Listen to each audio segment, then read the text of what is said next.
My name is Kordelya, and my hustle is music. I think I pull from everything. It's just, if I like even like a word, if I find a word interesting or like a phrase that I saw in a movie or something, I always write it down in my notes and then I go back. It's all about storing good moments and good phrases, kind of like, oh, no seas terco.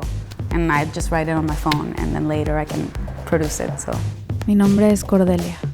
What's your hustle? Two very important cultures formed me as a musician and as a person. I was born in Houston and most of my childhood was there, but a lot of my important formative years were also in Monterrey, Mexico. Since very young, I was starting to play with the piano, and I started writing since I was like 10. I was writing like 20-second songs, a verse and a chorus, and I was like, whoa, that's really cool. Obviously the lyrics, like, everything was horrible, but at the same time, my brain kind of telling me like, hey, you like doing this, you know? I was kind of a shy kid. I had a very real stage fright.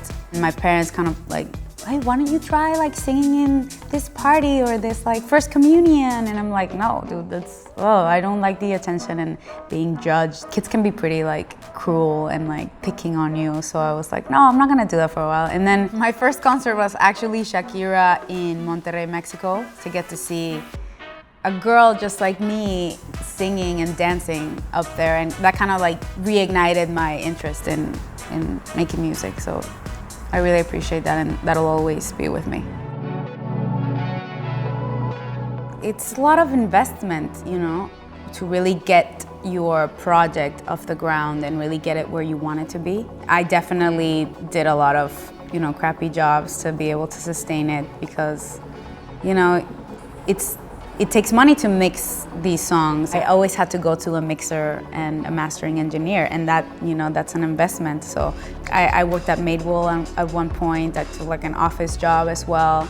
I definitely did shows, but you know, as a growing artist, you don't get paid for most shows. So yeah, it takes a lot of patience, and you really have to want it and you really have to believe in it, because otherwise you're just throwing money away. I learned how to be very organized with my time. If you have like 2 jobs and then you also want to make music on the side, you have to wake up earlier and you have to allocate like minute by minute to what you want to do with your day.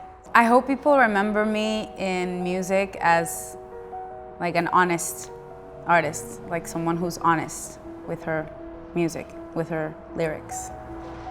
Pedazo de is an interesting song, just a moment that I felt used in the past as a person.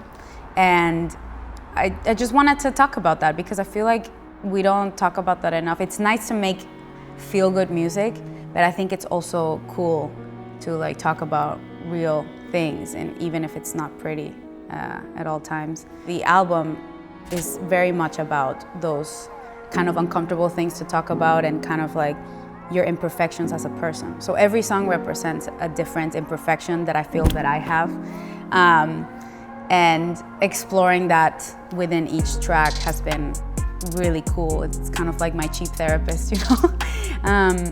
So that's what the concept is for this album. It makes you kind of vulnerable, but it's also cool to be able to do that because I can bet there's a lot of people that are going through the same thing, and it's cool to make that connection with the people that listen to them. What's your hustle?